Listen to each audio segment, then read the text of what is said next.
సంగీతం, సాహిత్యం, నృత్యం, కళల విపంచి సమరం రాగం తానం ఛానల్కు స్వాగతం. ఈరోజు మనం రాజ్యసభను రసభరితం చేసిన సినారే గారి గురించి కొన్ని అంశాలు తెలుసుకుందాం. ఒక కవి ప్రజాప్రతినిధి అయితే ఎలా ఉంటుంది? సామాజిక సమస్యలపై గళమెత్తితే అది పదాలతో విన్యాసం చేసే పద విన్యాసంగాను, భావుకుడు చట్టసభల్లో ప్రవేశిస్తే ఆయన వ్యవహరించే తీరు ఎంత కవితాత్మకంగా ఉంటుందో చూద్దాం. 1997 నుంచి 2003 వరకు రాజ్యసభలో నామినేటెడ్ సభ్యుడిగా ప్రముఖ తెలుగు కవి సినారే వ్యవహరించారు. ఆయన అనేక సామాజిక సాంస్కృతిక సమస్యలపై గళమెత్తారు.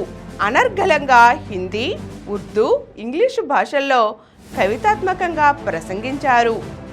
సినారేను నామినేట్ చేసినప్పుడు ఆయనతో పాటు పలువురు కవులు కూడా రాజ్యసభకు నామినేట్ అయ్యారు. వారిలో పంజాబీ కవి కర్తార్ సింగ్ దుగ్గల్, సినీ దర్శకుడు మృణాల్ సేన్, సంఘ సేవకురాలు నిర్మలా దేశ్ పాండే, జర్నలిస్ట్ కుల్దీప్ నయ్యర్, శాస్త్రవేత్త రాజా రామన్న, పత్రికా రచయిత చోర్ రామస్వామి వంటి హేమాహేమీలు ఉన్నారు. ఆ రోజుల్లో రాజ్యసభలో చర్చల స్థాయి, ప్రమాణాలు భిన్నంగా ఉండేవి. పలువురు సభ్యులు మాట్లాడే విషయం, భాష ఉన్నత ప్రమాణాలతో ఉండేది. ఏ అంశం తీసుకున్నా అందులో వారికున్న అమోఘమైన పరిజ్ఞానం ఆశ్చర్యాన్ని కలిగించేది. ఏదో నామినేటెడ్ పదవి కదా అని సినారే కాలక్షేపం చేస్తూ పదవీ కాలాన్ని గడిపేయలేదు. పార్లమెంట్ ఉన్నన్ని రోజులు ఆయన ఢిల్లీలో ఉండేవారు. రాజ్యసభలో ప్రశ్నోత్తరాల సమయంలో పలు ప్రశ్నలు గుప్పించేవారు. ప్రత్యేక ప్రస్తావనల విషయంలో ఆయనది అందవేసిన చేయి.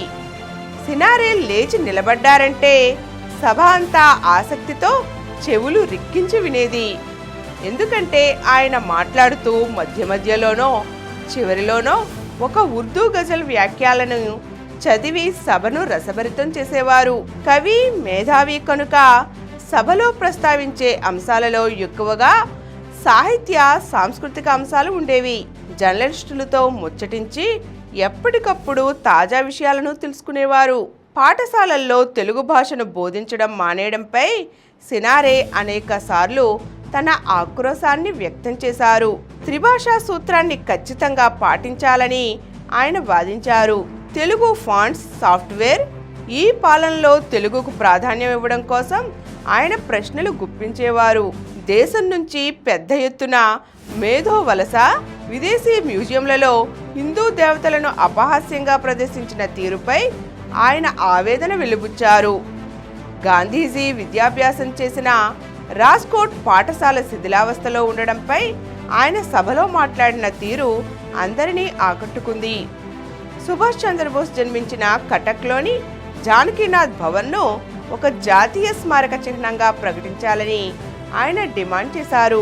ప్రముఖ హిందీ రచయిత మున్షీ ప్రేమ్చంద్ జన్మస్థలం వద్ద జాతీయ స్మారక చిహ్నాన్ని నిర్మించాలని కోరారు. బ్రిటిష్ మ్యూజియంలో అత్యంత విలువైన మన పురావస్తు చిహ్నాలు, ప్రాచీన దస్తావేజులు ఉన్నాయని, వాటిని కాపాడాలని సినారే ఆందోళన వ్యక్తం చేశారు. టెలివిజన్లలో హింసాకాండ, ఇంటర్నెట్లో అశ్లీలత, అవాంఛనీయమైన ప్రకటనల జారీ పెరిగిపోతున్నాయని, దాన్ని అరికట్టాలని కోరారు. తుంగభద్ర ప్రాజెక్టు వద్ద కట్టే వంతెనల వల్ల చారిత్రాత్మకమైన హంపి నిర్మాణాలు దెబ్బతింటాయేమోనని ఆందోళన వ్యక్తం చేశారు. భారతదేశంలో అన్ని చారిత్రక, సాహిత్య ఆధారాలను పద్ధతి ప్రకారం కేటలాగింగ్ చేసి భవిష్యత్ తరాల కోసం భద్రపరచాలని కోరారు. జాతీయ సాంస్కృతిక నిధిని ఏర్పాటు చేయాలని సూచించారు. పిల్లల కోసం ప్రత్యేక టీవీ ఛానల్ ఏర్పాటు చేయాలని, నేషనల్ బుక్ ట్రస్ట్ నుంచి పిల్లల పుస్తకాల విభాగాన్ని వేరు చేసి ప్రత్యేక ప్రాధాన్యం ఇవ్వాలని కోరారు. గోల్కొండ కోటను యునెస్కో ప్రపంచ చరిత్రాత్మక స్థలంగా ప్రకటించేందుకు చర్యలు తీసుకోవాలన్నారు. ఒక దేశానికి గుర్తింపు దాని సంస్కృతే అని సినారే నిస్పష్టంగా ఒక సందర్భంలో ప్రకటించారు. విద్య అనేది సమాచారపు కుప్ప కాదని, జీవితం జీర్ణించుకోలేని విద్యకు సార్థకత లేదని ఆయన అన్నారు. మన విలువలు దిగజారకుండా చూసుకోవడం ముఖ్యమన్నారు. ప్రజా సమస్యలను ప్రస్తావించడంలోనూ సినారే ముందుండేవారు. అంగన్వాడీ వర్కర్లకు గౌరవ వేతనం, ఇతర సౌకర్యాలు పెంచాలని వాదించారు. రెండో లేబర్ కమిషన్ నివేదికను అమలు చేయాలని డిమాండ్ చేశారు. ఏపీలో కరువు పరిస్థితులు విలయతాండవం చేయడంపై ఆయన సభలో తీవ్ర ఆవేదన వ్యక్తం చేసి కేంద్రాన్ని ఆదుకోమని కోరారు. కేరళలో పర్యావరణానికి జరుగుతున్న హానిని కూడా ఆయన ప్రస్తావించారు. మానవ వనరుల శాఖకు సంబంధించి పార్లమెంట్ స్థాయి సంఘం నివేదికలను ఆయన పలుమార్లు సభకు సమర్పించారు. వాటిలో ప్రభుత్వాలకు విలువైన సూచనలు ఇచ్చారు. కేవలం కమిటీలు వేయడం వల్ల పని జరగదని, సూచనలు అమలు చేయాలని సభలో ఆయన గట్టిగా ప్రస్తావించారు. ఇలా పార్లమెంటరీ చర్చలకు సినారే ప్రసంగాలు వన్నె తెచ్చాయి. ఆయన పదవీ విరమణ చేసినప్పుడు ఆయనను సభలో తామెంతగా పోగొట్టుకుంటున్నామో ప్రతి ఒక్కరూ గుర్తు చేసుకున్నారు. తనకు రాజకీయాలు లేవని, ఒక రచయితగా తాను సభలో ప్రవేశించానని సినారే పలు సందర్భాలలో ప్రస్తావించారు. రాష్ట్రపతి ప్రసంగంపై ధన్యవాదాలు తెలిపే తీర్మానంపై సినారే చేసిన ప్రసంగాలే ఆయన నిష్పాక్షిక ధోరణికి అద్దం పడతాయి. తాను ఆశావాదినని, నిరాశ అనేది తన శబ్ద కోశంలోనే లేదని సినారే సభలో పలుమార్లు ప్రస్తావించారు. పూలు వాడిపోయాయని బాధపడను, ఫలాల కోసం ఎదురు చూస్తాను, ముళ్ళపై నడిచి భావిని ఆహ్వానిస్తాను అని ఆయన ఓ ఉర్దూ గజల్ వినిపించేవారు. తన రాజ్యసభ సభ్యత్వం ముగిసిన సందర్భంగా ఆ సభలో సినారే చివరిగా చేసిన ప్రసంగం ఎంతో అర్థవంతంగా ముగిసింది.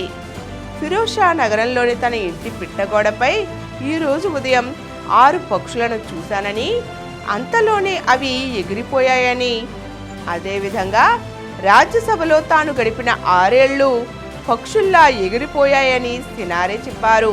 ఆయన అనేక పక్షులకు ఆశ్రయమిచ్చే ఒక మహావృక్షం, నిత్య వసంతంతో కలకలలాడే ఆకుపచ్చటి ఆకులతో పదికులను ఆశీర్వదించే కల్పవృక్షం. అప్పుడప్పుడు పార్లమెంట్ ఇన్నర్ ఔటర్ లాబీలలో మెల్లగా నడిచి వెళ్తుండే ప్రధానమంత్రి అటల్ బిహారీ వాజ్పేయిని ఆపి ఆయనకు సినారే గజల్స్ వినిపించేవారు. ఈరోజు మనం రాజ్యసభను రసభరితం చేసిన సి నారాయణ రెడ్డి. ఆయన ప్రముఖ కవి కావడంతో రాజ్యసభలో ఆయన చేసిన ప్రసంగాలు కవితాత్మకంగాను, ఆలోచనాత్మకంగాను ఎలా ఉండేవో కొన్ని ఉదాహరణలు విన్నాం కదండి. మరిన్ని అంశాలతో మళ్ళీ కలుద్దాం. ఈ కార్యక్రమం మీకు ఎంతో నచ్చింది కదా. ఇటువంటి మరిన్ని వీడియోల కోసం అనతి కాలంలోనే 21 కోట్ల వ్యూస్ సాధించిన సమరం ఛానల్ సమర్పించు సమరం రాగం స్థానం ఛానల్కు సబ్స్క్రైబ్ చేయండి, లైక్ చేయండి, మీ ఫ్రెండ్స్కి షేర్ చేయండి. అలాగే ప్రక్కనున్న గంట సింబల్ని ప్రెస్ చేయడం మర్చిపోకండి.